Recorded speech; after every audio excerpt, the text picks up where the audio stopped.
99년도에 세상을 발칵 뒤집어 놨던 홍순경 참사. 2월 17일 날 공화국에서 지금 정보가 왔다고. 2월 19일 조선 민항기로 귀국할 것. 체포 영장이나 똑같죠. 제3국으로 떠나는 수밖에 없다. 탄수를 결심했어요. 결정적으로 마음에 걸리는 것이 하나 있죠. 북한에서 그 나이는 인질로 잡혀서 북한 대사관의 막내 아들을 감금 중인 상황. 집사람하고 토론했죠. 이왕 이렇게 될 바에는 한 명이라도 살리자. 와이프가 갑자기 지금 우리가 하는 선택이 옳은 선택이 맞냐. 와, 이것이 끝까지 내죠. 죽어도 그 길에서 죽고 살아도 그 길에서 살고. 패션 테러리스트 김정은이 패션 왕이 되는 그날까지 함께합니다. 이제 만나러 갑니다. 오늘 뭐 다양한 영상 또는 그 보도를 통해서 이제 김정은의 패션 센스가 꽝인 건 다 알고 있는 것 같아요. 뭐 양말에 샌들을 신기도 하고 이게 대표적인 아저씨 패션입니다. 사실 저희 아파트 단지에도 몇 분 있습니다만 바닥을 쓸 것 같은 또 롱코트를 입던 모습도 기억이 나요.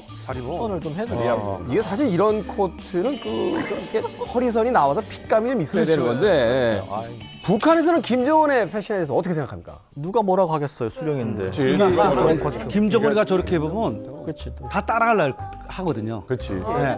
인민복 입으니까 인민복 다 간부들이 따라서 입으려고 그랬고. 북한에서 옷을 저렇게 입을 수 있는 것 자체로도 굉장히 특수계층이니까. 그렇죠.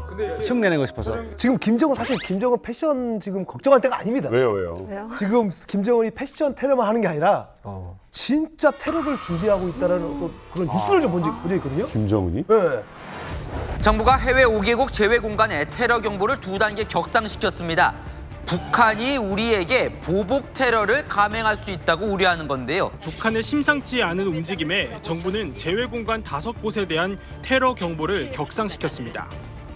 관심에서 테러 발생 가능성이 농후한 수준인 경계로 2단계 높인 겁니다. 이거는 너무 많아. 진짜로 왜 또 진지한 표정으로 보세요? 제 표정을 읽으시는군요. 아니 이건 좀 너무 약간 정보기관을 제가 직접 취재했습니다. 오늘 이만갑 방송을 위해서 2주간 취재를 했어요. 막 매달리면서 발로 뛰었는데 어떤 지역들에서 우리 대사관이나 공관들이 북한으로부터 테러 위협이 있는지 제가 지도에 한번 띄워봤어요. 함께 보시죠. 네. 중국 선양, 러시아 블라디보스톡, 베트남, 캄보디아, 그리고 라오스 이 5개국에 나가 있는 우리나라 대사관과 영사관 대표부 등 제공관과 직원, 지역 교민까지 대상으로 한 북한의 테러 징후를 우리 국정원이 파악을 했습니다. 정확하게 특징까지 했어요. 그래서 테러 경보를 관심에서 경계로 2단계 격상했는데 이건 매우 이례적인 일입니다. 특히나 우리나라의 테러 경보는 관심, 주의, 경계, 심각 4단계로 구분이 되는데 관심에서 주의를 건너뛰고 경계로 바로 갔잖아요.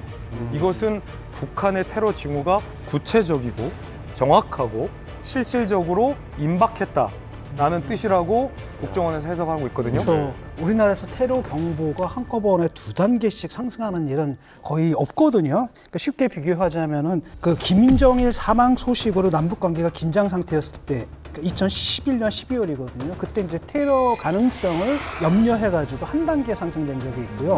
2010년 천안함 그 사건 결과 발표 당시에 이제 혹시 또 북한이 우리 발표에 반발해가지고 뭘 하지 않을까 이래가지고 또 한 단계 격상된 적은 있거든요. 근데 이번에는 한 번에 2단계가 올라갔단 말이에요. 이거는 근데 2단계 갔다는 건 뭔가 구체적이다라는 겁니다. 뭔가 구체적인 첩보가 들어왔다는 얘기인 거고 또 게다가 이번에 그 대상이 뭐냐면 대사관이나 영사관이거든요. 이런 공간을 대상으로 테러 경보를 올린 것은 아마도 이번이 처음, 그러니까 대테러 센터가 출범한 이래로 이번이 처음으로 알고 있어요. 이거 진짜 위험한 게요. 지금 이 5개 나라 중에 말씀하신 대로 베트남이라든가 캄보디아, 라오스는 우리 교민도 있지만 관광객도 많이 가는 곳들이에요. 이거 굉장히 위험한 얘기인데. 이게 근데 단순하게 우리나라 대사관에 대한 테러에서 끝나는 게 아니잖아요. 앞서 그 지도에서 나왔습니다만 블라디보스톡은 러시아고 선양은 중국이고 그럼 베트남, 또 라오스나 캄보디아야 그래도 북한 쪽에 좀 더 가까운 어떤 국가라고 합니다만 해당 관련 국가들의 강력한 어떤 제재라든지 이런 것들이 분명히 있을 텐데 이게 가능합니까? 그러니까 이게 김정은이 그 명령이 없어가지고는 이게 절대 이루어질 수 없는 일입니다. 그러니까 이제 뭐 테러 행위다라고 할 때에는 타국에서 테러 행위를 벌인다는 것 그 자체가 완전한 범죄 행위거든요. 김정남이 쿠알라룸푸르 국제공항에서 살해당하지 않았습니까? 그렇죠. 그 사건 때에도 북한이 자기네가 한 것이 아니다라고 발뺌을 하면서 이제 말레이시아하고 대한민국 사이에 서로 결탁을 해가지고 지금 사건을 조작하고 있다라고 이제 발표를 했거든요. 네. 예, 그런 식으로 이렇게 발표를 하는 정도로 이렇게 돼 있는데 여기에서 기본은 뭐냐면 핵심적으로 이 문제를 김정은이 제가 없이 그 어떤 사람의 명령으로 이걸 집행한다, 이건 있을 수 없는 일이에요. 그러겠네. 그래서 제가 이게 어느 정도로 테러 위협이 심각한 상황인지에 대해서 복수의 관계자들을 취재했는데 공통적으로 한 말이 있습니다. 첫 번째는 이 테러 위협은 김정은의 지시였다. 김정은이 구체적으로 지시를 했다는 것. 두 번째는 그럼 어떤 류의 테러냐, 어떤 종류의 위협이냐라고 물었을 때 공통적으로 얘기했던 게 왜 그거 있잖아, 김 기자. 이만갑에서 다뤘던 국정원의 최덕근 영사 피살 사건.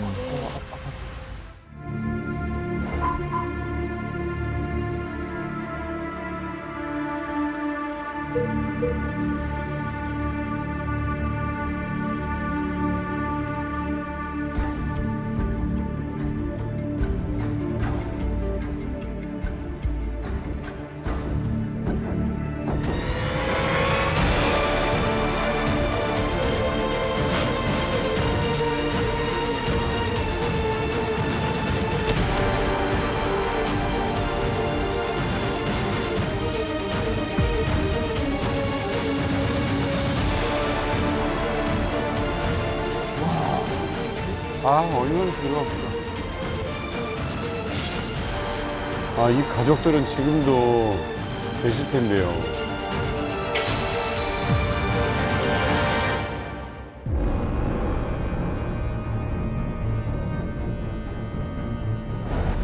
당시에 이제 북한 공작원, 특히나 북한의 공작조가 평양 본국에서 타국으로 파견이 돼서 최덕근 영사를 기획해서 이제 암살한 사건인데 사실은 김정은이 명령을 한 테러라면 21세기에 어떻게 타국에서 대한민국 공관원을 상대로 테러를 벌일 수 있어라는 상식을 깨고 충분히 이런 테러를 벌일 수도 있다라는 내용이고요.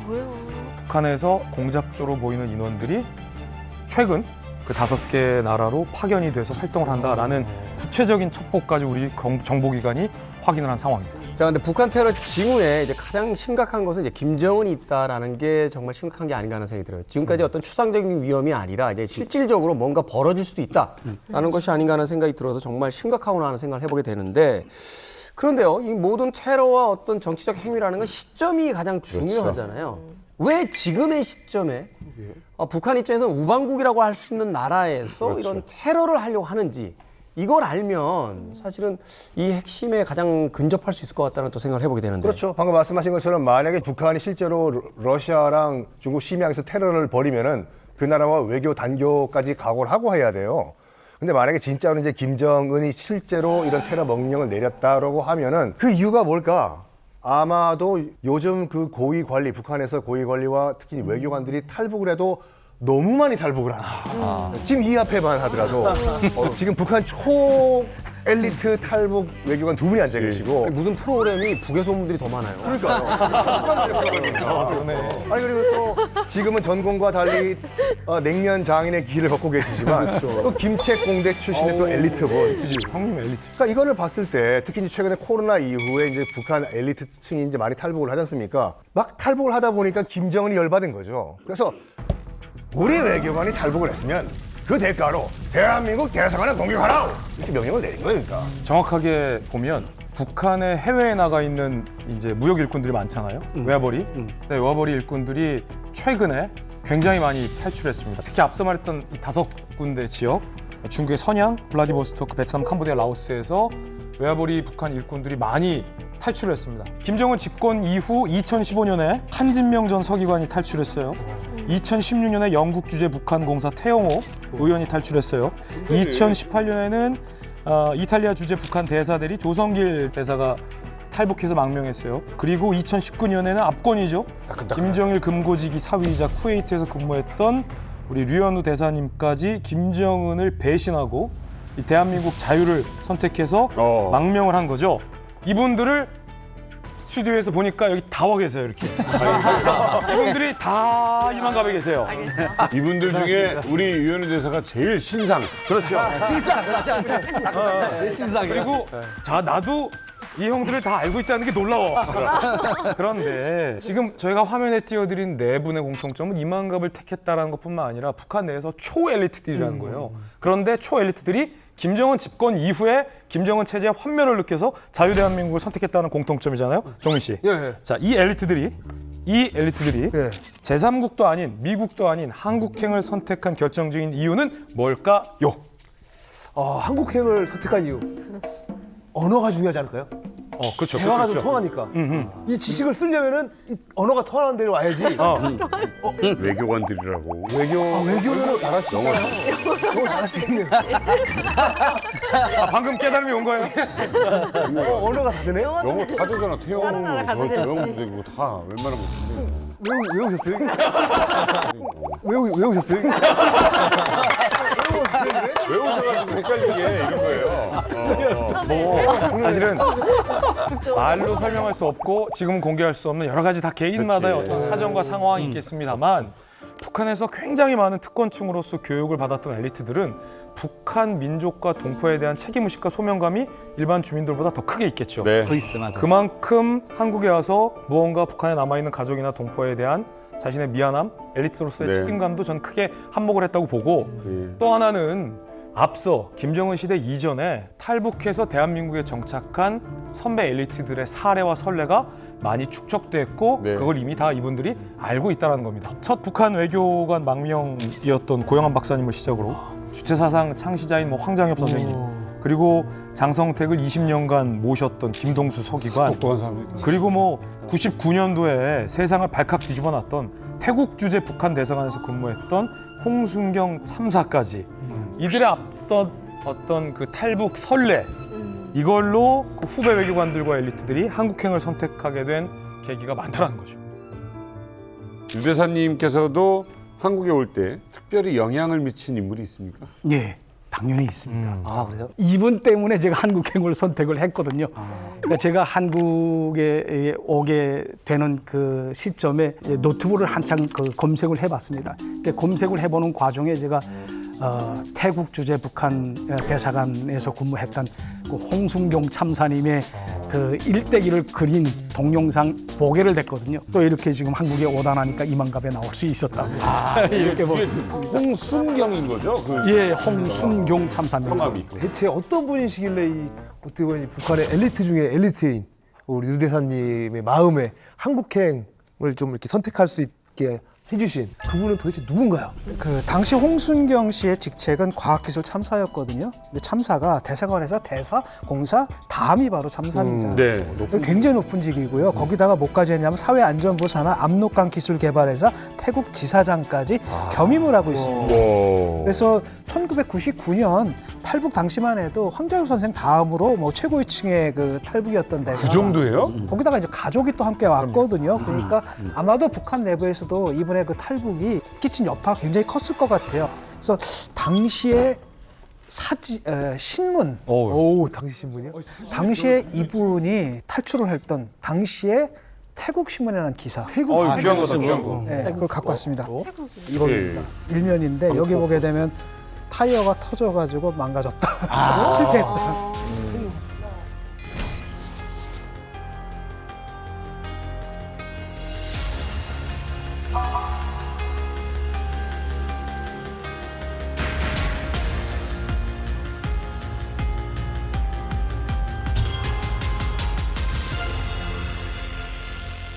홍순경 참사. 류 대사님 못지않게 당대 북한에서 최고의 엘리트 중에 엘리트였습니다. 일단 김일성 종합대학의 법학과 출신입니다. 그리고 무역성에 들어가요. 졸업하고 북한에서 무역 일꾼들을 해외에 외교관 신분으로 파견을 합니다. 그래서 이제 외화벌이를 하도록 시키는 거잖아요. 책임 관리직에서. 홍순경 참사 역시 첫 번째로 파키스탄 주재 북한 대사관에서 5년간 근무하기도 했고요. 그리고 91년부터는 태국으로 파견돼서 9년간 또 근무를 합니다.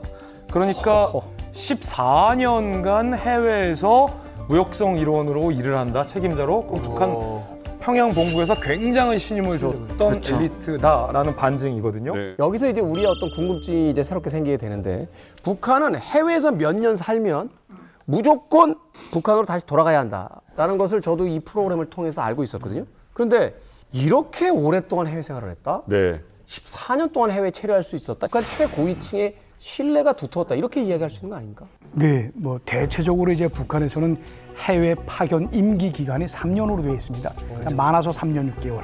그 홍순경 참사분 같은 경우에는 이제 9년 동안 태국에서 있지 않았습니까? 이건 완전히 이례적인 일이거든요.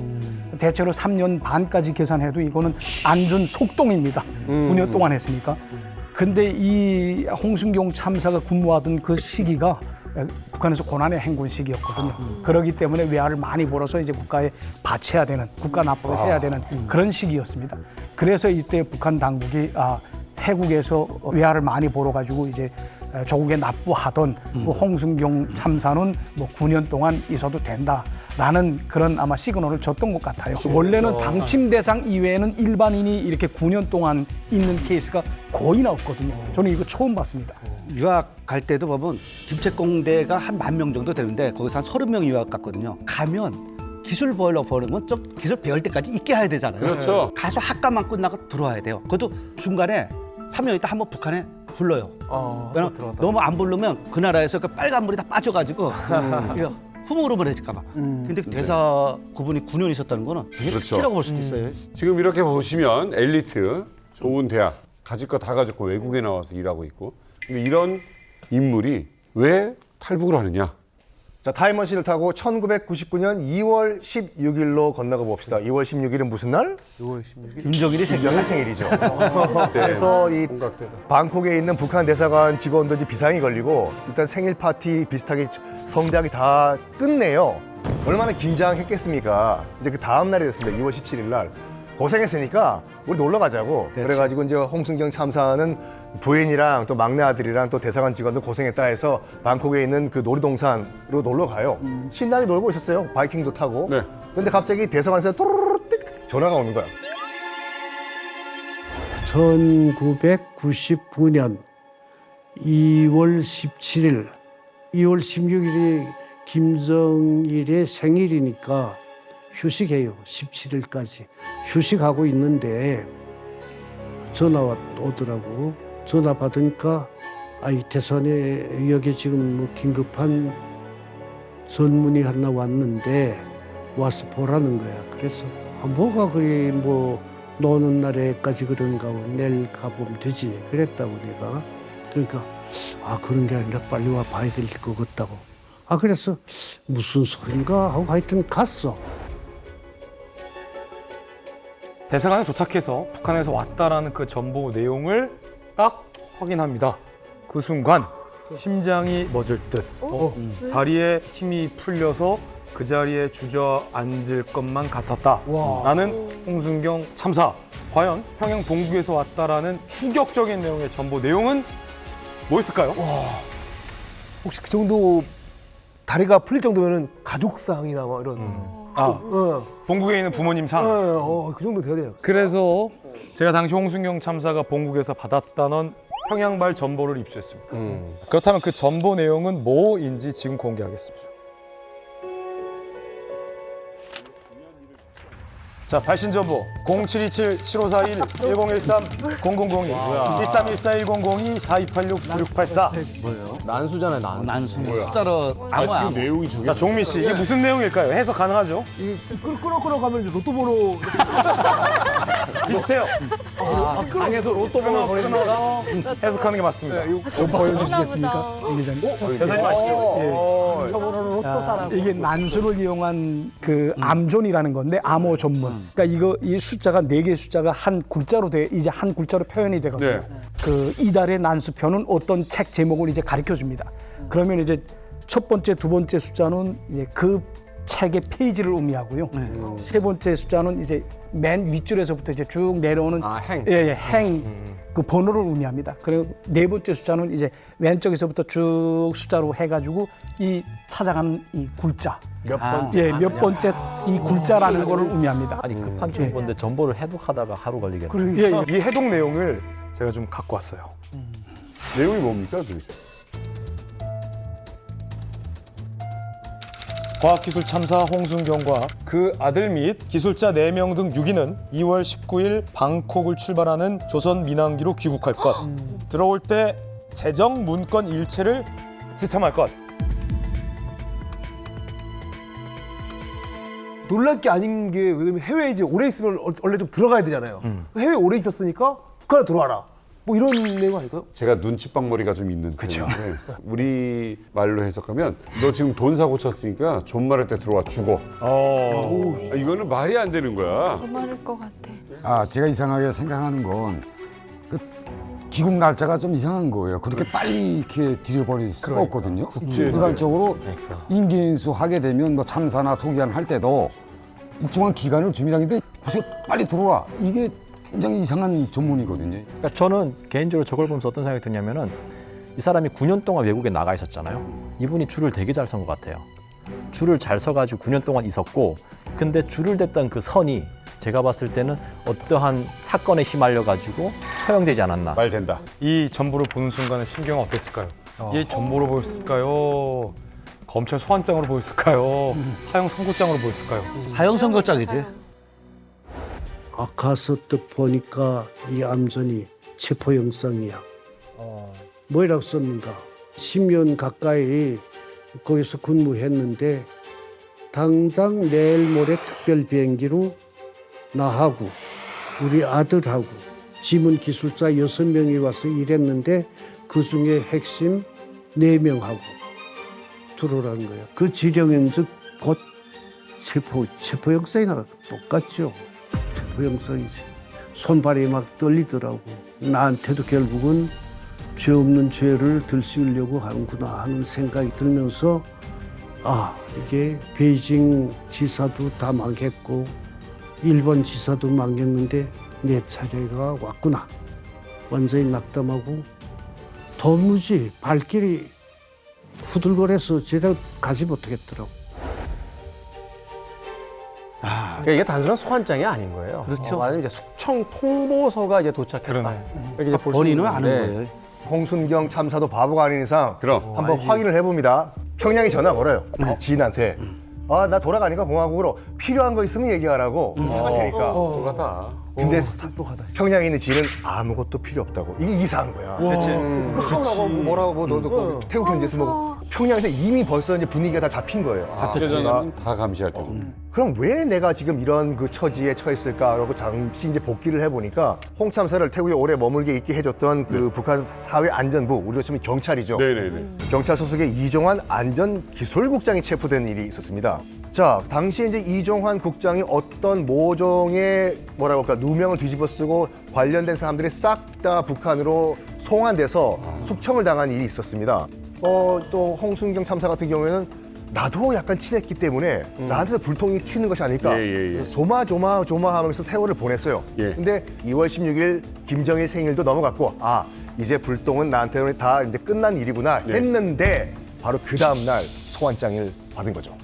북한에서는 국가안전보위부가 굉장히 파워풀한 그런 권력기관입니다. 맞아. 그렇기 때문에 뭐 당시 이 시기, 그러니까 고난의 행군 시기에도 지금 국가보위부가 자기 실적을 내기 위해서 이렇게 없던 그런 죄목도 다 뒤집어 씌워가지고 사건을 완전히 날조하면서 사건을 막 날조를 해가지고 주민들을 초용도 하고 뭐 이런 사건이 계속 뭐 부지기수처럼 계속 일어났거든요. 그 시기에. 근데 아마 보위부가 사회안전부 기술국장이었던 그 이종환 국장을 아마 타겟으로 삼고 그때 이종환 국장이 운영하고 또 태국 그 지사장을 했던 홍순경 참사가 또 운영하던 그런 압록강 기술 개발 회사라고 있었습니다. 이 회사에서 이제 지문인식 기술을 다른 나라에 빼돌리고 있다라는 그 누명을 확 씌워가지고 이제 이 사람들을 처리하려고 이렇게 작전을 했던 것입니다. 외교관을? 외교관이고 뭐 상관이 있습니까? 일단 타겟으로 설정이 되게 되면 그건 벗어날 길이 없습니다. 그리고 예를 들어서 국가안전보위부 예심국에 들어가게 되면 없던 죄도 다 제가 다 했습니다라고 토소를 하고 나온대요. 그렇게 무섭다고. 외교관인데? 외교관이고 집안도 뭐고, 좋은데? 외교관이고 뭐고 없습니다. 일단 타겟으로 되게 되면. 아니 나는 아무 죄가 없다, 좀 억울하다 이렇게 좀 따지기라도 하면 안 되는 건가요? 설사 힘을 써서 나오더라도 일명 북한에서 빨간 줄을 짝 치거든요. 그다음부터는 움직이지 못하는 거예요. 설사 나왔어도 아오지가 않은 분. 식물 인간인 거예요. 그건. 그러니까 북한에서는 압록강 기술 개발 회사에서 지금 특허 기술로 되어 있는 지문 인식 기술을 빼돌려 가지고 해외에 빼돌려서 돈을 벌었다는 거 아닙니까? 감옥. 예, 이거 간첩이 기술 반역죄죠. 반역죄입니다. 반역죄네. 예, 정치범 수용소로 이제 가야 되는 그런 상황입니다.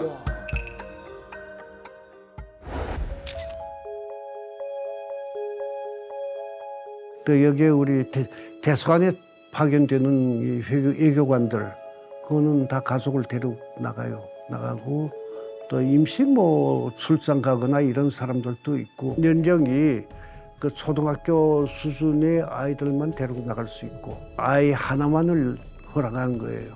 그렇게 하고 다른 아이는 인질로 잡아둬요. 나도 큰 아이는 인질로 북한에서 그냥 공부하게 하고 작은 아이를 데리고 나갔었죠. 와, 아이고. 들어가면 감옥행인데 그럼 뭐 북한에 있는 아들이나 뭐 해외에 있는 아들이나 전망이 없고 그렇게 되니까 집사람하고 토론했죠. 어떻게 하면 좋겠냐. 들어가면 모두가 멸망하는 것이요. 그래도 한 아들 하나라도 구출하려면 북한을 버리고 제3국으로 떠나는 수밖에 없다.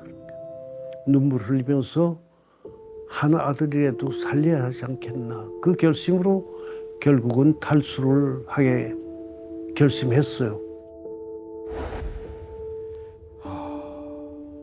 어쨌든 이 홍참사는 그래 이제 탈북을 하자라고 결심을 했지만 결정적으로 마음에 걸리는 그것이 하나 있죠. 바로 평양에 있는 큰아들입니다. 북한이 가장 치사하고 노졸한 게 뭐냐면 연자제거든요. 맞아. 지금 21세기인데 아직도 봉건적인 그런 연자제를 쓰고 있다는 게 정말 어처구니가 없습니다. 예를 들어서 조만 하나 잘못돼서 이제 조만 하나 처리되면 되는데 부모님 그리고 아내 자식까지 그리고 가족 친척들까지 몽땅 다 싸잡아 해가지고 이 사람들의 인생 자체를 완전히 다 망해버리지 않습니까? 그러니까 뭐 이 홍순경 참사도 이판사판인 거예요. 이래도 죽고 저래도 죽을 거야. 나 탈북한다. 이겁니다. 홍순경 참사님 같은 경우는 지금 사면 초과예요. 이러지도 못하고 저러지도 못하고. 그러다 보니까 순순히 북한에 돌아가자니 북한에 있는 큰아들하고 자신하고 그리고 집사람하고 그리고 막내 아들까지 다 죽는 거예요. 저도 이걸 어제 동일하게 저희 아내하고 이야기했어요. 저도 아들이 이제 둘인데 첫째가 이제 평양에 있고 둘째가 우리 같이 들어가면 다 죽는다 그러면 어떻게 할 거냐. 그러니까 저희 아내는 가만히 아무 말도 못 하더라고요. 근데 제가 이렇게 이야기했어요. 첫째는 마음에 묻자.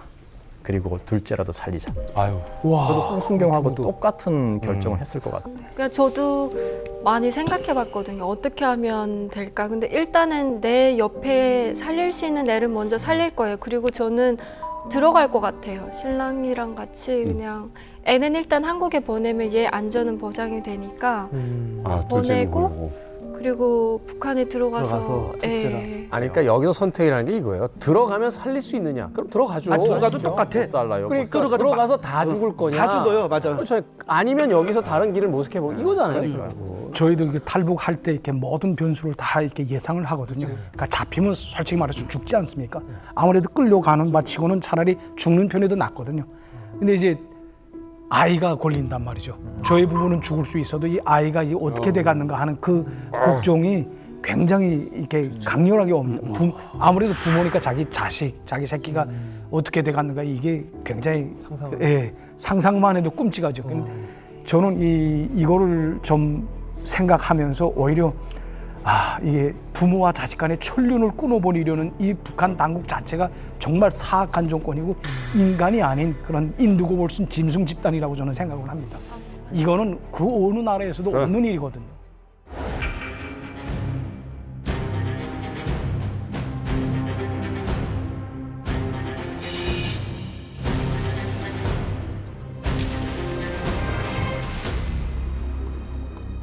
대놓고 얘기했어요. 이러면 세대주가 잡혀가고 그러면 그 자식들은 희망이 없잖아요. 완전히. 또 동시에 뭐 어떻게 될지도 모르고. 그러니까 이왕 이렇게 될 바에는 한 명이라도 살리자 그런 결심하에서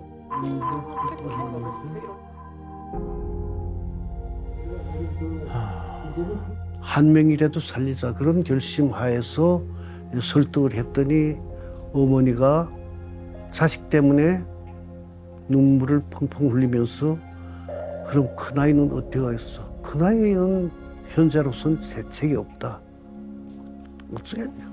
그래서 예미를 설득했고 또 아들 역시 그런 내용을 가지고 설득하니까 형님은 어떻게 하겠는가 하고 뭐 울면서 불면하는데 그래도 길은 이 길밖에 없다. 그래서 이를 악물고 한 길로 떠나기로 했죠. 와, 부모 마음이 참. 그러니까 지금 큰아들을 포기한 거지 않습니까? 그것뿐만 아니에요. 큰아들은 이미 북한에서 결혼해가지고 예쁜 딸까지 있어, 손녀딸까지. 아이고. 깨물어서 안 아픈 손가락 중에 어딨냐, 10손가락 가운데.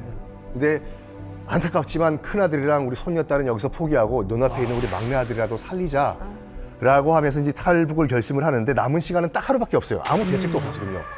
이제 도망치기만 하면 되는데 일단 차를 구해야 되잖아요. 어떻게 구했을까? 대사관에 있는 차를 이용하지 않았을까? 혼자 가는 게 아니라 다른 사람과 같이 이제 그 북한을 돌아갈 예정이었는데 다른 사람들에게 짐을 나눠줘야 된다. 그래서 차 트렁크가 필요하니까 잠깐 차를 좀 쓰자 해서 차를 구하게 됩니다. 이야, 아니, 이게 다음 날 잡혀갈 사람인데 이 거짓말을 다 믿어주는 거예요? 굉장히 티를 안 내고 태어나서 처음으로 그런 연기를 해봤대요. 자기는 들어가면 죽는 거 알죠. 근데 너무나 뭐 자연스럽게 공항으로 들어가겠다라고 하고 차를 구한 다음에 이제 부인과 이제 막내 아들을 태우고 달리는데 아무 작정 없이 달렸어요. 근데 가슴이 철렁 내려앉은 게 뭐냐면 부인이 와이프가 갑자기 여보 잠깐 차 세우라고. 여보 잠깐 차 세우라고. 왜? 차를 세웠대. 왜? 그러니까 지금 우리가 하는 선택이 맞는 게 옳은 선택이 맞냐. 우리 큰아들 죽이는 게 정말 옳은 선택이냐. 이거지. 그럼 그 두 부부가 펑펑 울었대요. 뒤에 앉아있는 막내 아들이라도 살리자. 해서 이제 무작정 달렸는데 도착한 곳이 어디냐면은 방콕으로부터 140km가 떨어진 이제 파타야에 도착을 하게 됩니다. 정말 너무 떨렸을 것 같은데 아니 사실 그 정도 거짓말이면 금방 좀 들켰을 것 같은데 탈출에 성공하나요? 일단 방콕에선 상당히 멀리 떨어지는 데까지는 성공했어요. 그런데 우리가 북한을 잘 알잖아요. 140km 도망갔다고 거기서 끝인가요? 따라오죠. 언제 체포조가 이 파타야까지 들이닥칠지 그런 모르는 그런 굉장히 불안한 일촉즉발의 상황입니다. 단 하루 만에 탈북을 결정하느라 탈북의 플랜이 제대로 수립되지 않았어요. 무작정 방콕에서 멀어진 곳으로 파타야로 쏜 거예요. 달린 거예요. 2, 3주만 숨어 지내자. 그러면 2, 3주 뒤면 잠잠해지겠지. 라고 판단을 한 거예요. 그래서 방콕에서 파타야를 거쳐서 사람이 적은 태국의 지방 도시 깐차나부리로 이동해서 이 부부와 막내 아들이 몸을 숨깁니다. 그렇게 열흘쯤 지난 어느 날 이제는 좀 잠잠해지겠지 라고 생각했는데 이게 웬걸. 떡하니 태국 신문에 홍 참사의 탈출 소식이 신문 뉴스로 보도됐는데 그 내용이 충격적이었어요. 바로 홍 참사가 8천만 달러를 횡령하고 태국에서 산 마약을 러시아에 판 범죄자다라고 대문짝만하게 북한이 거짓말로 보도를 해놓은 상황입니다. 잡으려고. 예, 누명을 씌워놓고. 8천만 달러요? 8천만 달러. 이거 얼마죠? 8천만 달러라고 하게 되면 우리 돈으로 약 한 1,100억 원. 1,100억 되죠. 그 기내에 오를 때 그 캐리어 있지 않습니까? 이 캐리어에 정확히 얼마가 들어가냐면 300만 달러가 들어갑니다. 꽉 채우고. 그러니까 5명이 한 캐리어씩 들어도 3, 5, 15면 1,500만 불 되지 않습니까? 8천만 달러라고 하게 되면 5명에서도 이거 캐리어로 들기가 힘든데 3명에서 이걸 어떻게 그럼요. 그것도 도주하는 중에 그럼요. 그거 가지고 간다는 건 사실 말이 안 되는 거거든요. 그리고 또 이제 홍순경 참사가 이제 러시아하고 마약 거래를 했다고 돼 있지 않았습니까? 그 신문에. 근데 사실 그 태국 경찰이 이게 쭉 요건을 뒤져봤는데 러시아에 갔다 온 흔적, 그러니까 입출국 도장이 하나도 없다는 거예요. 그러니까 이제 완전히 다 거짓말로 딱 판명이 난 거죠. 북한 보위부 입장에서요, 이 대사관 참사했던 최고위급 인사가 탈북한 상황이니까 이건 굉장히 비상사태입니다. 사실은 이게 어떻게 보면 내부적 치부가 될 수 있기 때문에 무조건 잡아야 되는 상황이 되니까 그렇죠. 홍수영 참사에게 이제 횡령이나 마약 범죄까지 있지도 않은 그 범죄인을 뒤집어 씌워서 이제 태국 경찰과 이제 공조하겠다. 뭐 이런 상황으로 지금 가고 있는 게 아닌가 하는 생각이 드는데 홍 참사 가족 입장에서는 보위부뿐만이 아니라 태국 경찰들까지도 피해야 되는 이제 상황이 벌어지게 된 거죠. 일단 상황이 굉장히 안 좋았습니다. 일단은 신문에 대문짝같이 이제 그 기사가 났잖아요, 지금요. 일반 현지인들도 이제 알아볼 거예요. 그렇죠. 그때부터는 약간 뭐라고 할까, 이제 숨어 지내기 시작을 했다고 해요. 땅에 가서도 그 막내 아들이 또 그 태국에서 대학을 다녔기 때문에 태국어를 잘했대요. 그래서 그 엄마 아빠는 조용히 태국인 척하고 막내 아들이 태국어로 주문하고 이런 식으로 몰래 밥도 먹고 하다가 이게 도저히 안 되겠다. 누군가의 도움을 좀 받아야 되겠다 해서 그 사람한테 전화하면 되겠다라고 한 사람을 떠올립니다. 그 사람은 바로 이름이 딕 러리라고 해요. 디클 러리라고 그 사람은 그 미국 국적 사람인데 저 체포되기 전에 전화를 해봤죠. 해봤더니 방콕에 올라와서 만나자. 자기 혼자 출장 와서 사는 그 숙소. 거기에 와서 우리를 좀 있으라고 하면서 그래서 방콕에 올라왔어요. 그 사람들 만날라.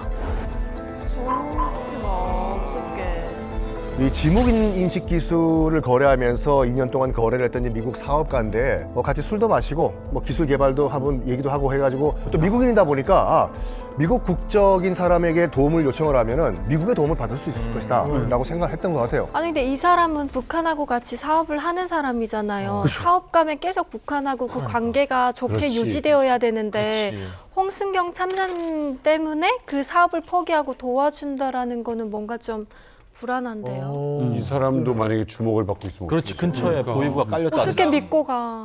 그러니까 가장 불안한 게 이제 방콕으로 오라. 이게 좀 불안하잖아요.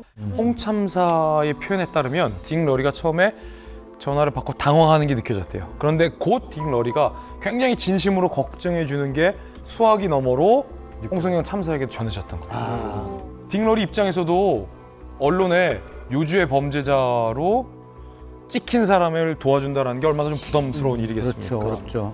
하지만 잡혀있던 일정도 딕 러리가 미루고 발벗고 나서서 도와주겠다 라고 나선 겁니다. 그래서 홍 참사 가족은 탈출한 지 15일 만에 어떻게 탈출한 방콕인데 다시 방콕으로 돌아가게 됩니다.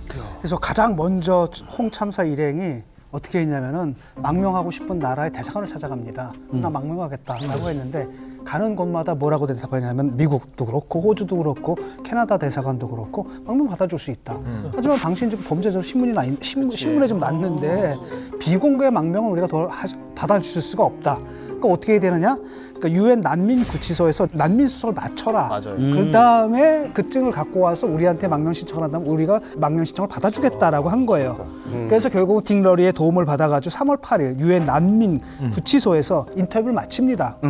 그리고 이제 바로 다음 날 아침에 난민증을 좀 받기로 한 거죠. 그러니까 결국은 딱 하루만 더 버티면은 이제 홍 참사 가족은 제3국으로 망명할 수 있게 된 거죠. 하루, 내일이면 난민증이 나오고 그거 갖고 대사관 가면 제3국에서 망명을 받아주는 거예요. 그러면 홍순경 참사 부부와 막내 아들은 자유인 겁니다. 살 수 있어요. 그날 밤 딕 러리가 마련해준 숙소에서 이 3명의 식구가 한 침대에서 옹기종기 잠을 청합니다. 잠이 오겠습니까? 그래도 내일이면 탈출할 수 있다는 희망이 아마 그날 밤은 더 컸을 거예요. 그런데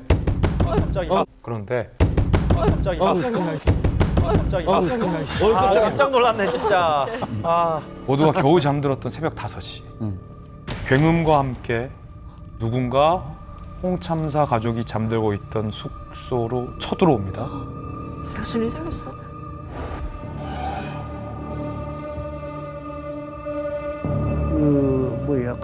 디클 러리가 사는 그 방 하나에서 서희가 사는데 딕 러리 집이었구나. 이건 걸리기 너무 좋잖아. 주변에 봤을 거예요 아마. 왜 거기서 자? 방심한 거지. 그 난민증을 받게 된 그날 새벽 5시에 한 12명 되는 것 같아. 그 습격을 받았죠. 문을 사고 들어오는데 폭탄이 터지는 것 같아. 갑자기 말이야. 경비실에 그런 돈을 매기고 경비실 다 비웠더라고.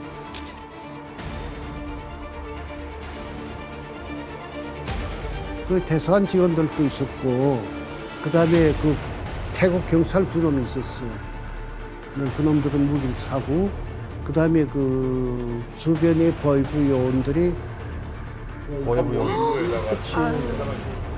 싱가포르 뭐 저기 그 인도네시아 그런 여러 곳에서 나와 있던 보이부 요원들이 또 모여들었고 그다음에 북한에서 2명이 또 이제 그 파견돼서 우리를 지구하러 와 그런 많은 인원들이 왔었죠. 그런 인원들이 다 합해서 한 12명 왔겠어요. 그래서 인근 국가에 있는 보위부부터 북한에 있는 보위부까지 지금 총 파견돼 무조건 잡아라 이렇게 떨어진 거예요. 이제 인생을 이렇게 마감하는구나 하는 생각을 했어요, 사실.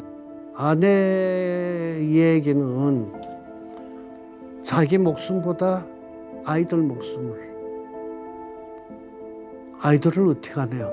집사람은 아이들 생각 때문에 더 너무 괴로웠고 그래가지고 이제는 끝이구나. 다른 길은 없구나.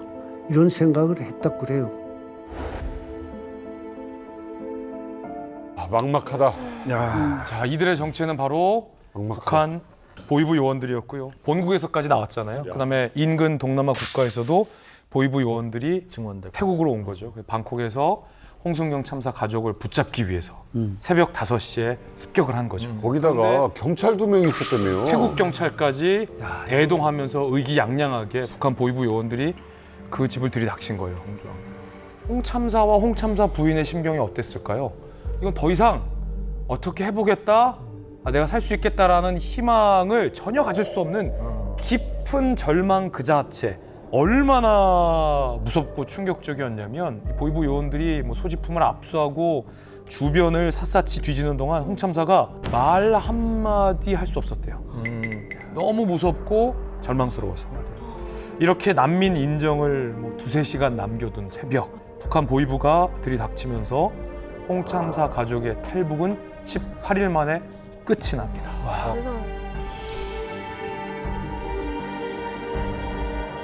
여기가 지금 우리나라에 있는 타땡 팰리스 같이 방콕 시내에 있는 굉장히 그 콘도미니엄이에요. 앞에 경비원이 있었어요. 24시간 상주 경비원이. 근데 마침 보위부에 의해서 끌려 나가는 그 순간 1층에 보니까 경비원이 없었대. 나중에 보니까 경비원 1인당 $500씩 뇌물을 다 준 거예요. 아니 이게 딱 지금 몇 시간만 있으면 난민증을 받고 망명할 수 있는 거잖아요. 근데 아니 여기 북한에서는 아파트를 어떻게 한 거예요? 누가 신고한 거예요? 다른 나라에서까지 왔다면 미리 다 비행했다는 소리인데 준비했다는 소리잖아요.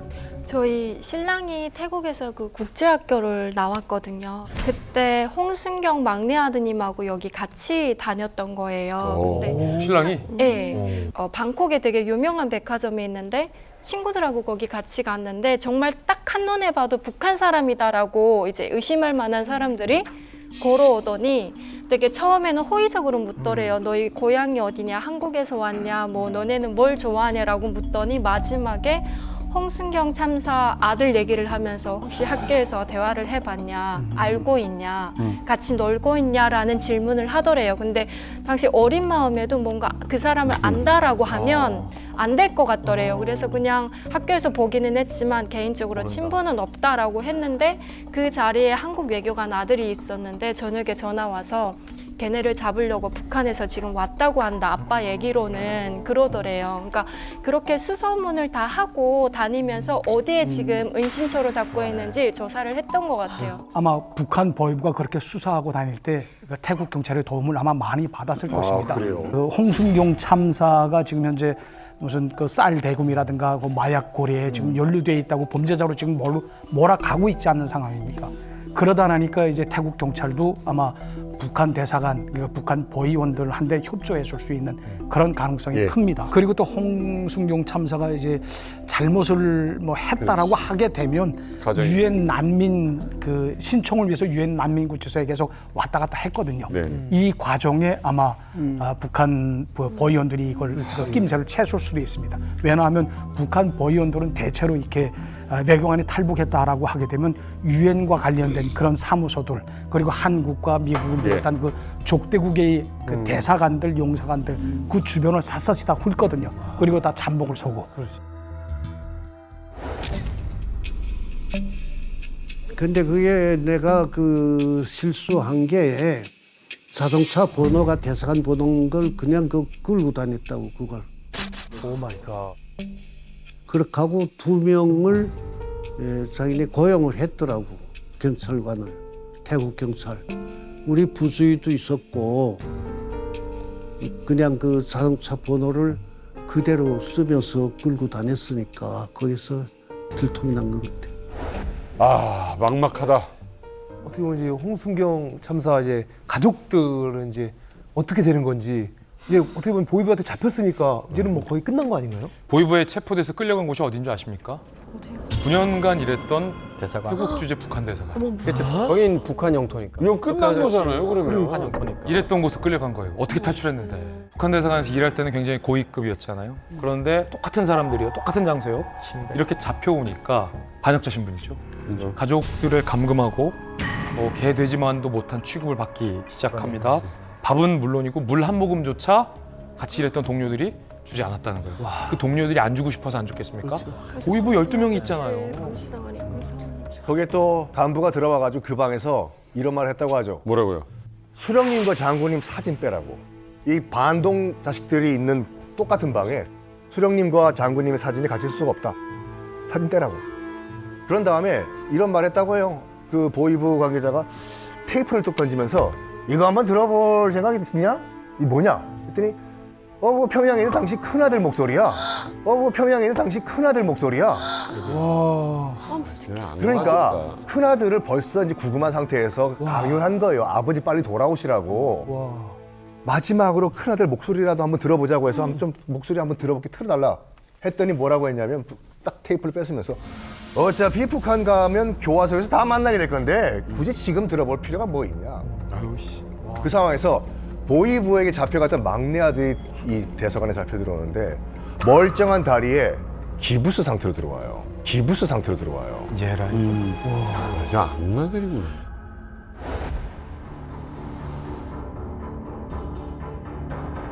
아들을 데리고 다른 방에 가서 뭘 하려 들어갈 때 그래도 나는 선하게 생각했어요.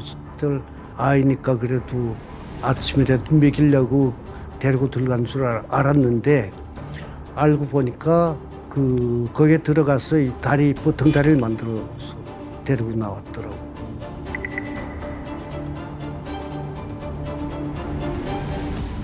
아들이 그때 18살이니까 젊은 청년이나 같잖아요.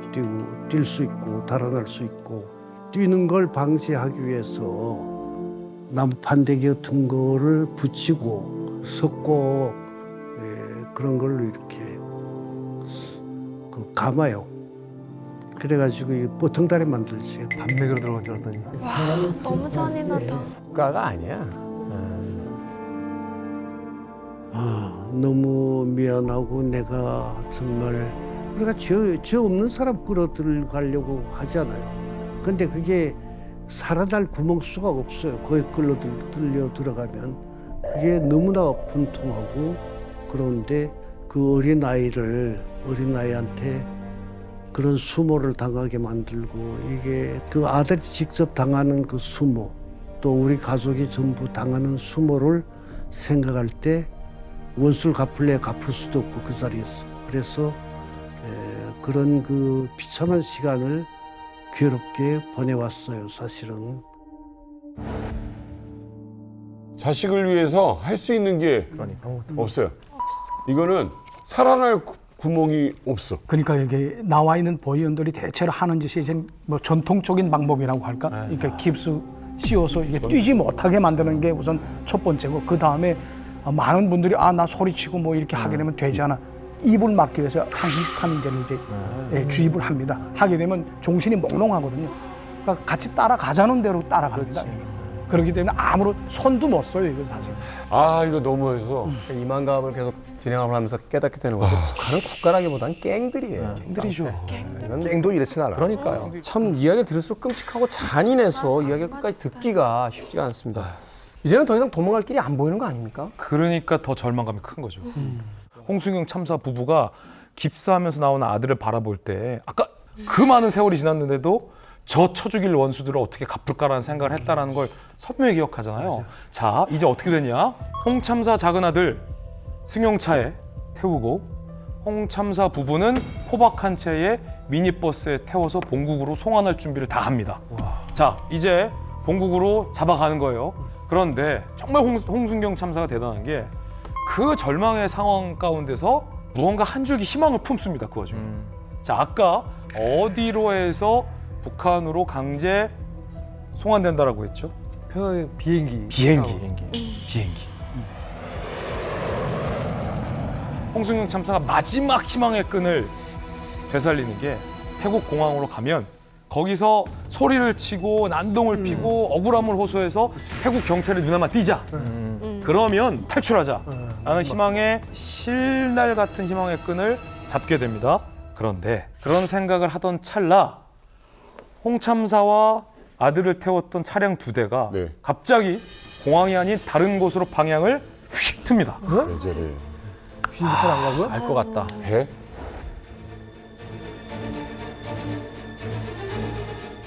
여덟 시 한 반쯤에 출발을 했는데 나는 그 출발하면서도 이놈들이 어디로 데려갈 것이냐 많이 연구를 했더니 공항으로 데려가서 공항에서 중국으로 북송시키지 않겠냐 이런 생각을 하고 있었는데 저는 그렇게 결심했어요. 속으로 공항에서 이제 비행기를 태우려고 하면 공항에서 내가 경찰을 붙들고 자빠질 계획을 했어요.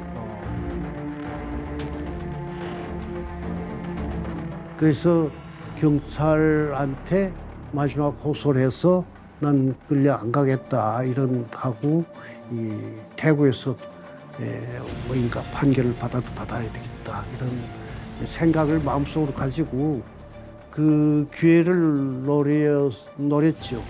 그러니까 공항에서 그 난리가 나면 이제 경찰들이 오니까. 맞아. 근데 항상 가다 보니까 라오스 방향이더라고. 그 가는 차가 공항 앞으로 지나서 라오스 방향으로 가더라고. 그래서 아 이게 라오스로 넘어가서 북송하려고 하는구나. 가는 차가 공항 앞으로 가면서 나도 그런 생각을 했어요. 이대로 차라리 끌려가서 비참하게 죽게 하기 전에 차라리 이 땅에서 나를 편하게 죽게 해달라 하는 기도를 마음속으로 했다고. 오히려 나 그냥 여기서 차라리 죽여줘.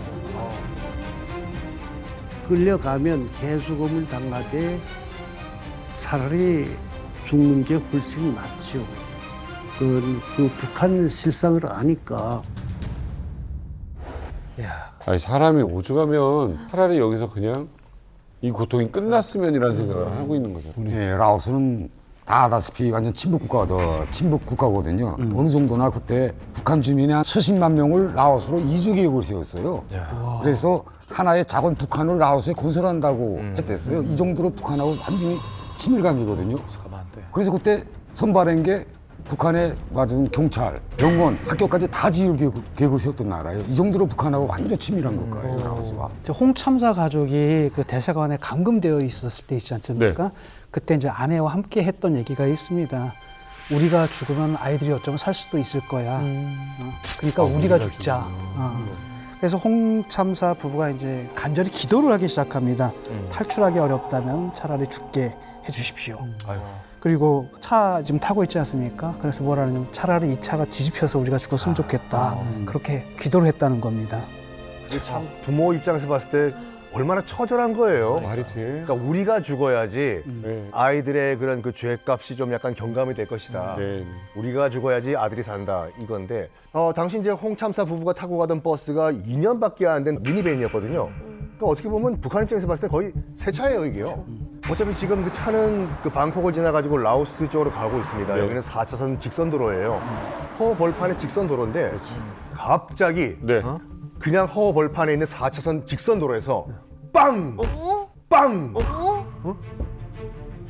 달리던 미니버스가 전복을 해요. 진짜 사고가 진짜로.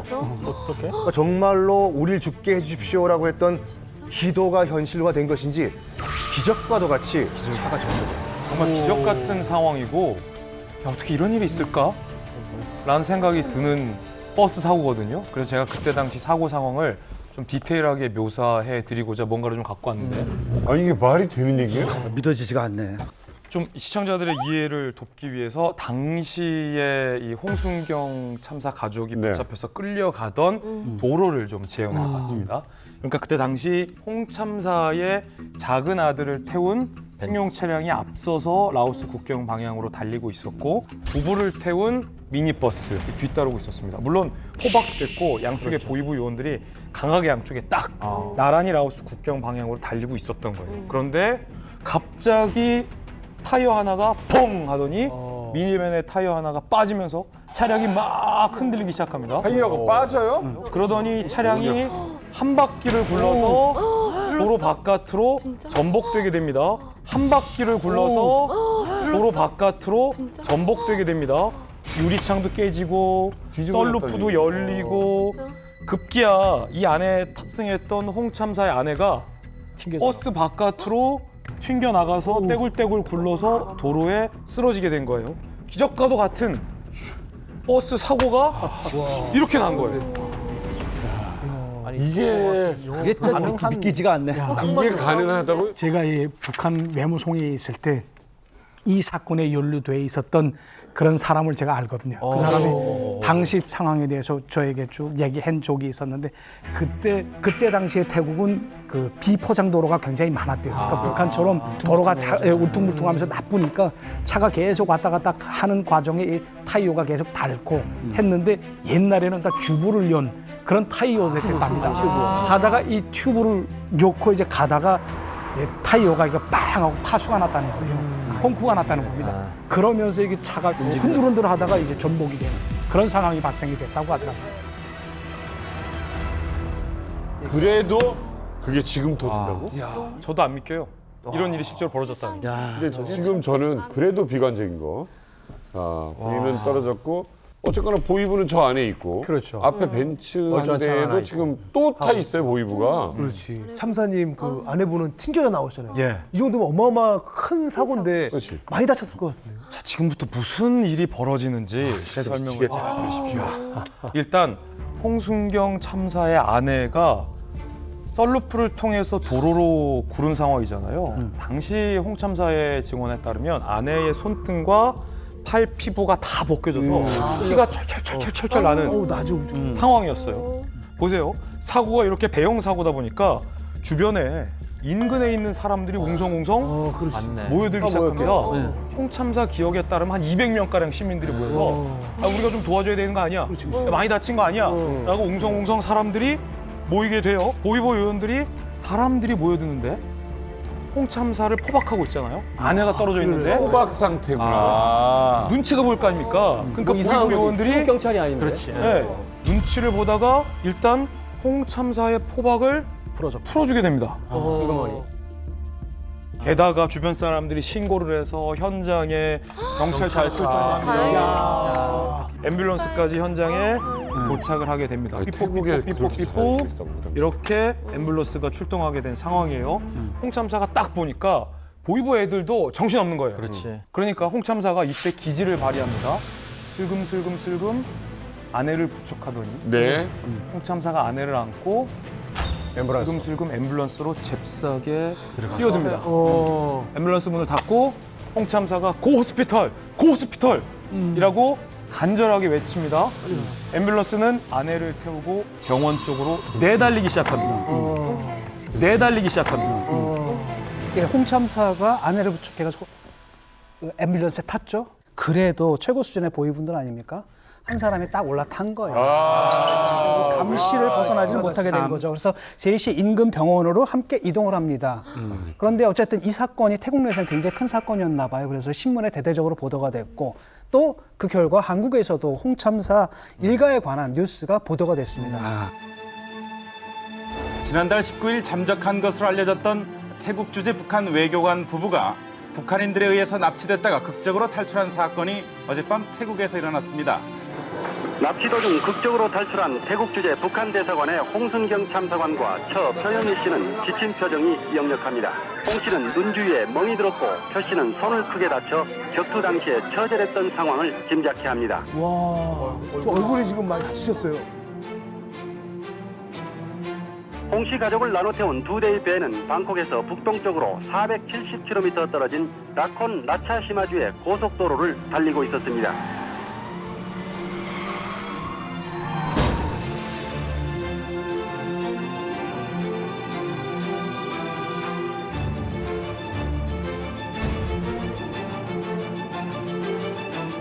이렇게 됐는데 살았다고? 와, 이게 다행이네.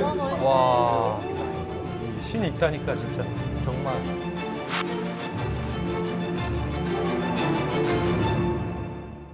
태국 경찰이 옆에 붙었으니까 우와. 보이부도 어떻게 할 수가 없는 상황이다. 진짜 안 들어가시네. 당하니까. 어쨌든 앰뷸런스에 내 아내만 타면 좋겠는데 지금 작은 아들 얘기는 있지도 않습니다. 근데 병원에 들어가. 어떻게 할 것 같아요? 와, 일단은 좀 살려달라고 헬품이 좀 이렇게. 근데 안타깝게도 이 앰뷸런스가 도착한 병원의 의사가 영어가 서툴렀대요. 근데 홍참사도 태국어가 안 되고 그래가지고 이제 그 태국 의사가 이제 링거를 꽂고 무슨 약을 입에다 이제 알약을 넣어줬대요. 근데 다 필요 없고 전화 한 통하게다가 텔레폰 하면서 텔레폰 해서 전화를 걸었는데 누구한테 걸까? 하필이면 그때 빅놀이 전화번호가 생각이 안 나는 거예요. 빅놀이?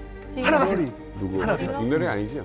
내가 살던 집 랜드로드 집주인 태국 아주머니 영어가 되는 영어가 된 아주머니였어. 영화가 되니까. 근데 문제는 그 아주머니가 평상시에 낮에는 없고 밤 돼야지 이제 귀가를 하신 아주머니였거든요. 지금은 낮이었어. 아침 8시 출발했으니까. 그러니까 제발 좀 있어 주십시오. 한번 하늘에 맡겨보자 해서 뚜뚜뚜뚜 걸었어요. 뚜루루루 신호가 가요. 원래는 전화 받으면 안 돼. 근데 딱딱 그날따라 전화. 딱딱 그날따라 전화. 헬로. 받으신 거야. 하늘이 도우셨다. 그래가지고 태국 경찰에 연락을 좀 해달라. 해서 출동한 태국 경찰에 의해 가지고 병원을 떠나가지고 안전한 지역 경찰서로 이동이 됩니다.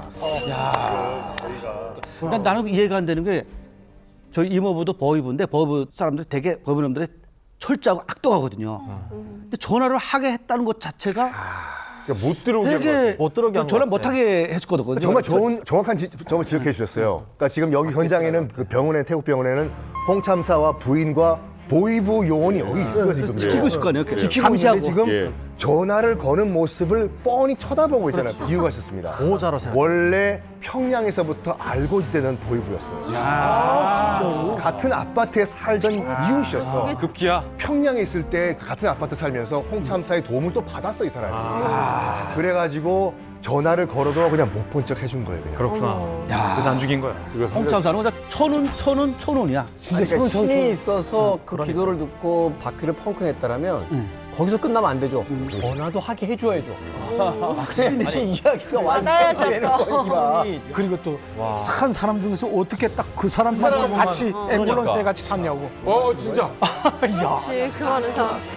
자, 여기까지는 지금 드라마틱해요. 자, 지금 여기에 하나 빠진 게 둘째 아들 어디 갔어? 그렇지. 둘째 아들. 둘째 아들 어디 갔어? 아까 막내 아들이 탄 승용차는 사고가 나지 않았어. 그러니까 그대로 라오스 국경으로 시켜. 그런데 이 말이 돼. 끝까지 들으세요. 정말 신이 이 기도를 응답했던 걸까요? 네. 또 뒤집어져? 막내 아들의 여권이 그 승용차에 있지 않았고 벤에서 미니버스에 있었던 거예요. 여권이 승용차에 있지 않았고 미니버스에 있었던 거예요.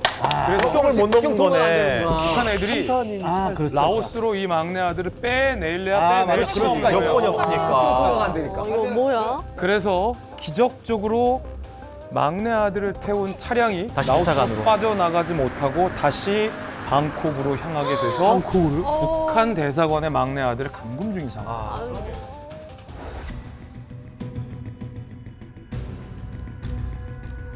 아들은 어디 있는지 모르고 그랬어요 그때 처음에. 우리 차량이 사고 날 때 후에 보면 그 아들을 사는 라오스 국경 거의 다 갔어. 라오스 국경까지 갔는데 차량 사고 나서 오늘 못 넘어간다고 하니까 그 아들은 그날로 못 넘어가고 대사관으로 돌아왔죠. 그때 처음에 들어가니까 그렇게 지나던 사람들이 밥도 안 주더래요. 밥도 안 주고 며칠 굶었다고 그러더라고요.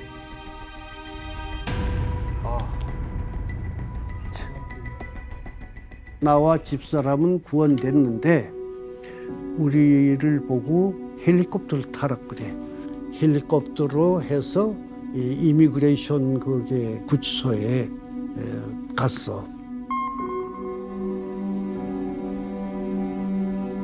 그러니까 이제 페트병을 베개에 베고 그 신문지 몇 조각이 있어서 그 가운데 아들 자리를 만들어 놓고 항상 그렇게 하고 잤어요. 쪽잠 좀 자고 그 대부분 뭐 제대로 자지 못했지만 아유 자식이 그러고 있는데 어떻게 자? 잠이 오나? 잠이 들어도 저게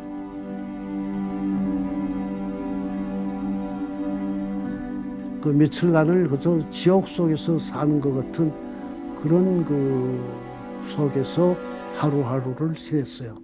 그렇게 하고 일반적으로 생각할 때 탈북 소년인데 결국은 그 한 아이를 북한이 쥐고 있는데 북한 소나기에서 구원해낸 사례가 없잖아요.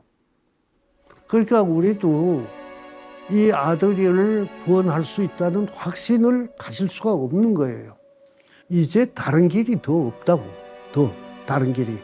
죽어도 그 길에서 죽고 살아도 그 길에서 살고.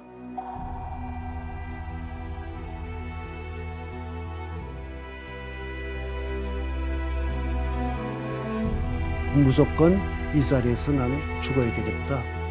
그런 생각으로 하는데 집사람도 마찬가지고 내가 죽고 자기도 죽으면 그래도 자식들에게 피해는 좀 덜하지 않겠냐. 병원에서 그 칼을 찾으니까 없더라고 아래. 근데 수술 가위 그거 있는 거 나한테 줘서 이 배를 찔렀지. 배를 찔렀는데 그런 거 입었는데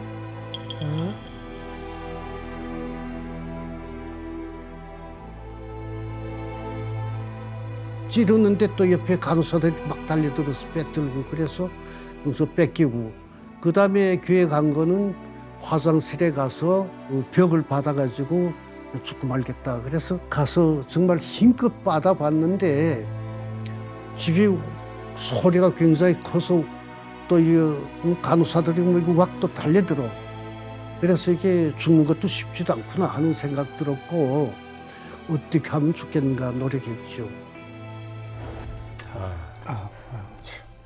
이건 진짜. 저희 부모님도 중국에서 언니랑 저랑 이제 북송되고 나서 자살 기도를 하셨거든요. 근데 사실 그때는 엄마 마음을 이해 못했었던 것 같아요. 근데 지금 제가 한 아이를 낳아서 키우면서 엄마 역할이 되어 보니까 그 고통을 어떻게 말로 표현할 수 있을까요? 그렇죠. 저도 이제 애가 있는데 아까 그 인터뷰 중에 난민수용소가 태국 난민수용소가 되게 좁아요. 그래서 한 사람이 누굴 공간도 없거든요. 없죠. 근데 아내가 눕고 자기가 눕고 그 가운데 아이 잠자리를 만들어 놨대요. 근데 제가 그걸 듣는데 마음이 너무 먹먹하네요. 정말. 북한에서 태어난 죄밖에 없는데 정말 북한에서 태어난 것밖에 없는데. 그래도 다행히 좀 태국 경찰이 홍 참사님 부부를 이렇게 보호해주고 도와주고 있잖아요. 그리고 혹시 아들도 되찾는 거를 좀 도와줄 수는 없는 건가요? 가능합니까? 이게 조금 불가능하다고 봅니다. 왜냐하면 막내 아들이 지금 북한 대사관 안에 옥류돼 있거든요. 그러니까 북한 대사관 안에는 다 북한 영토로 돼 있기 때문에 태국 경찰도 이거 섣불리 다쳤다가는 두 나라 사이에 그 외교적인 사안으로 비화될 수 있는 그런 여지가 있거든요. 그런데 이제 홍순경 참사가 태국 정부, 특히 태국 총리한테 손편지를 계속 썼다고 합니다. 매일과 같이. 예, 그리고 이게 홍순경 참사가 대체로 이렇게 영어를 말은 잘하지만 이렇게 글을 잘 쓰지 못했다고 합니다. 그런데 사전을 다 이렇게 뒤져가면서 하나하나 찾아가면서 정말 한 뜸 한 뜸 하면서 제발 우리 그 막내 아들 살려주십시오, 도와주십시오 하는 그런 내용으로 이제 편지를 썼다고 합니다. 아무래도 태국 총리도 부모가 아니겠습니까? 자식 키우는 부모거든요. 그러니까 그 사람의 고통이 얼마나 그 쓰라린가 하는 걸 아마 느꼈을 겁니다. 아마 이게 통하지 않았겠는가라는 생각이 들어요. 이 홍순경 참사의 아들을 구하려는 그 간절함이 이제 마지막 기적을 만들어냅니다. 태국 정부, 당시 이제 태국 총리였던 추안 릭파이가 사건에 대한 것들을 보고받고 나서 북한의 최후 통첩을 해요. 와. 사실 생각을 해보세요. 태국은 제3자란 말이에요. 그렇죠. 자국 영토에서 북한의 그 불법 행위들이 있었지만 그런데 이 추안 릭파이 당시 태국 총리가 뭐라고 이야기했냐면 홍순경 참사의 아들을 돌려보내지 않으면 즉각 북한과의 외교 관계를 단절하겠다. 그 대사관 철수시킨다. 다 추방하겠다. 멋있다. 그러니까 엄청난, 그러니까 소위 한 국가가 다른 국가에게 전쟁 이외에 둘 수 있는 최고의 강수를 둔 거예요. 이거는 이 외교 아마 관계에선 외교 역사에서 아마 이런 경우가 그렇게 많지 않아요. 일어날 수 없는 일이에요. 기적적인 일이에요, 진짜. 당시에 태국하고 북한 사이에는 범죄인 인도 조약이 맺어지지 않았거든요. 태국 경찰이 체포해서 태국에서 재판을 받게 해야 되는 이런 사안이라는 자국 내에서 거죠. 벌어진 일이니까. 그다음에 이 사람들을 납치를 했단 말이죠. 이것은 태국의 주권에 대한 침해예요. 있을 수가 없는 일이거든요. 당연히 화가 날 만한 겁니다. 그다음에 북한에서 굉장히 충격을 받았겠죠. 그렇다고 뭐 또 내놓으라고 하니까 당장 내놓으라 돌려줄 수는 없고 변명을 해야 되잖아요. 그러니까 자기들 말이 옳다고 끝까지 변명하기 위해서 결국은 어떻게 했냐면은 막내 아이들을 갖다가 기자회견을 시킵니다. 그러니까 언론 플레이를 하겠다라는 거죠. 제가 진짜 범죄인이고. 북한이요? 북한인들에게 납치된 홍순경 씨 아들 원명 씨가 태국 내에 억류돼 있는 것으로 확인됐습니다. 이에 따라 원명 씨의 신병 인도 문제가 새로운 현안으로 떠오르고 있습니다.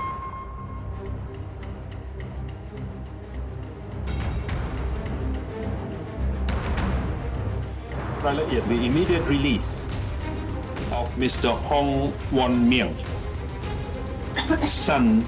나 갑자기 왜 이렇게 태국이 고마워지지? 외무장관 되게 멋져요. 여름이가 태국으로 가야겠네.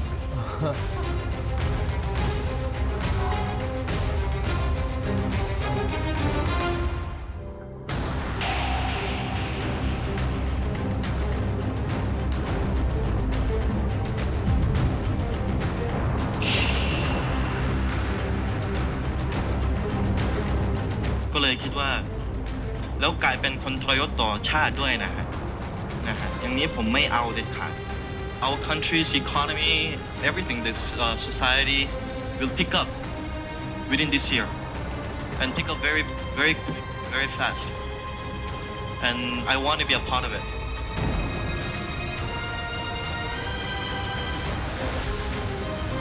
근데 우리가 여기서 이제 합리적 의심을 해볼 수 있죠.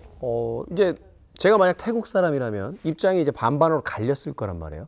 태국에서 납치까지 하려는 친구들인데 저 부모가 떨어진 18살짜리한테 무슨 협박과 회유가 있었을지 어떻게 알아? 이렇게 이야기할 수도 있고 또 한편에서 애 똑똑하던데? 쟤 얘기도 납득할 수 있지 않아? 그럼 부모의 선택이고 저 아이의 선택은 또 다를 수 있지? 이렇게 갈라질 수 있는데 우리 이제 진실을 아니까 도대체 부모와 헤어져 있는 동안 저 아이에게 어떤 일이 있었던 겁니까? 생각을 해보세요. 뻔하지 않겠습니까? 일단 너는 북한에 가야 돼. 너희가 안 가면 어떤 일이냐? 네 형은 뭐가 되겠느냐? 너 형 살릴 수 있다 너 이렇게. 형 살릴 수가 있는 거야. 거기다가 너 부모를 설득해라. 같이 가게 되면 우리가 모든 걸 용서해주겠다. 그러니까 네가 살 수 있는 유일한 길. 그다음에 유일한 희망은 그거밖에 없지 않겠습니까? 이게 믿어지든 안 믿어지든 간에 지금은 믿을 건 그거밖에 없는 상황이 된 거고. 이렇게 생각해 볼 수 있겠다. 이 아이는 지금 언론을 모르잖아요. 그러니까요. 태국이 지금 어떤 상황인지 모른단 말이에요. 여론이. 북한 대사관에 갇혀 있었으니까. 그러니까 결국 네 부모도 오게 돼 있어. 근데 네 태도에 따라서 북한에 데려갔을 때 살려줄 건지 죽일 건지 결정하는 이렇게 돼버리면 부모님도 네 형도. 저 모습을 보면서 북한의 그 흉악한 민낯에 대해서 다시 정말 흉악하죠. 흉악하다. 예, 저 흉악한 민낯에 대해서 다시 한번 좀 되새기게 됩니다. 사실 뭐 만약 저희 딸이 저렇게 기자회견을 했다라고 되면 저는 정말 가슴이 터질 것 같아요. 저 만약 저희 딸이 저렇게 했다면. 야, 그러면 이대로 그러면 막내 아들은 북한으로 돌아가고 홍순경 참사님은 그럼 이대로 아들하고 영영 못 보는 건가요? 어떻게 된 겁니까? 부모는 아들이 하는 말이 진심이 아니란 걸 부모만은 알죠. 알지. 당연히 알지. 근데 홍참사는 걱정됐을 거예요. 태국 여론이 뒤바뀌면? 태국 정부나 총리 입장이 바뀌면 어떡하지? 걱정했을 텐데 전 진짜 태국 만세. 전 진짜 태국 만세. 태국이 저 100% 사실일 리 없다라고 의심을 하기 시작합니다. 강력하게 신뢰할 수 없다라고 판단을 해요. 아들을 부모랑 만나게 해라. 그렇지. 안 그러면 우리는 국교 단절한다. 돌직구예요. 묘하게 부모가 이거네요. 아들을 부모와 만나게 하고 나서 지인이 여부는 태국 우리가 판단하겠다. 그렇지. 북한인들 시끄럽다. 태국 정부의 강한 요구에 북한 보위부 요원들은 이번만큼은 어쩔 도리가 없다. 네. 아들을 부모에게 넘겨줍니다. 그렇게 홍참사 부부는 아들과 떨어진 지 14일 만에 기적적으로 아들을 다시 만나게 됩니다. 이건 진짜.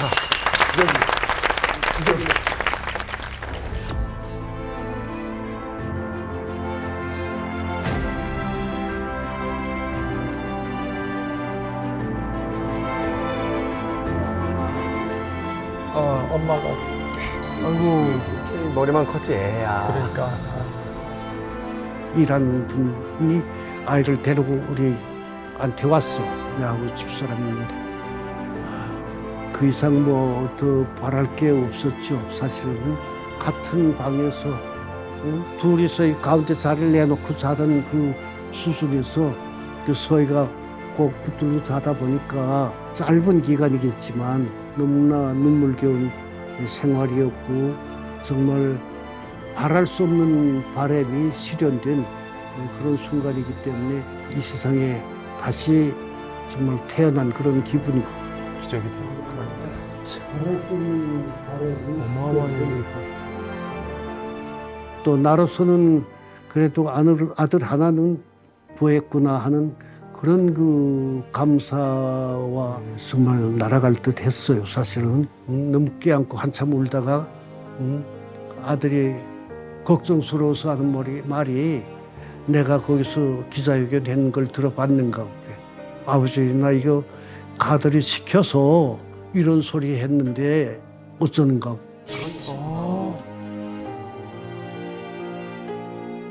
이 자식 너 정신이 있냐고 귓방에 한 대 칠까 하다가 그 약하게 좀 치고. 확실히 북한은 한 핏줄이 많네요.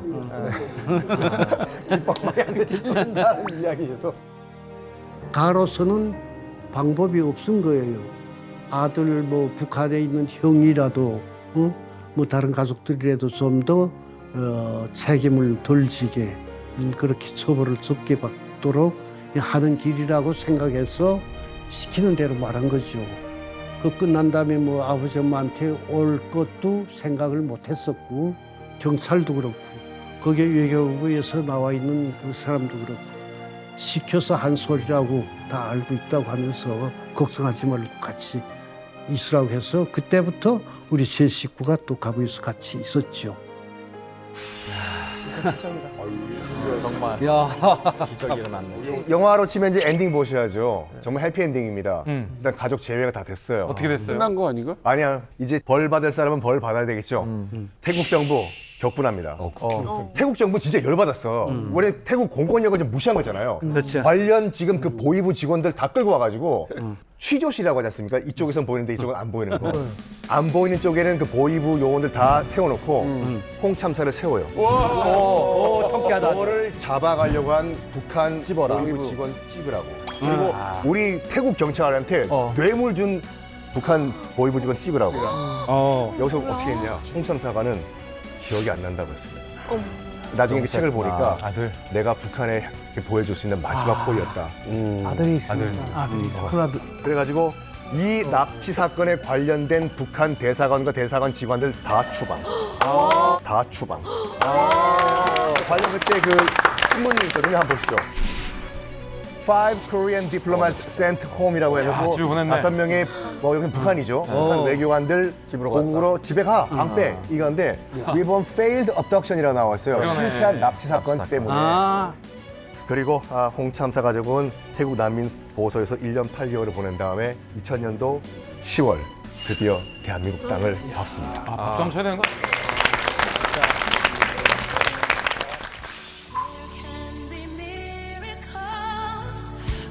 무작정 편지를 쓰고 소원을 빌었을 뿐이지 확실히 데려올 수 있는지 없는지를 가늠하지 못했는데 결국은 한 청년을 위해서 직접 나서서 대사관을 압력하고 돌려보내라고 하는 이런 그 조치가 있을 수 없는 것이 일어난 거예요. 그래서 정말 너무 감사하고 태국이라는 나라가 존경스럽고 자동차가 부르는 것도 그런 신비한 노릇이지만 아들 하나 적국에 붙들려온 걸 평화적으로 빼들어낸 것도 하나의 기적이고 그런 게 아니겠는가 이런 생각이 들어요. 북한이 우물풍선을 또 다시 쏘아 올렸습니다. 우리도 대응을 안 할 수가 없어요. 그래서 김정은이 가장 예민하게 반응하는 대북 확성기 방송을 제기했습니다. 대북 확성기 방송이 있다라면 이거보다 더 김정은이 두려워하는 것이 있다고 합니다. 남북 하늘을 넘나드는 종이 폭탄, 바로 삐라가 있기 때문입니다. 삐라가 오늘날 나를 여기까지 오게 만들었다. 나라면 삐라들인 거 보면서 저 자유세상에 가서 행복히 사는군. 해류도 해류인데 굉장히 춥습니다. 극심한 공포가 있을 수 있죠. 한 6시간 반 쉬어가는 거 아니에요? 숨어 있으면서 발각되면 내가 목을 굽겠다. 여기서 죽는 것인가? 죽음이 이런 것인가? 채널 A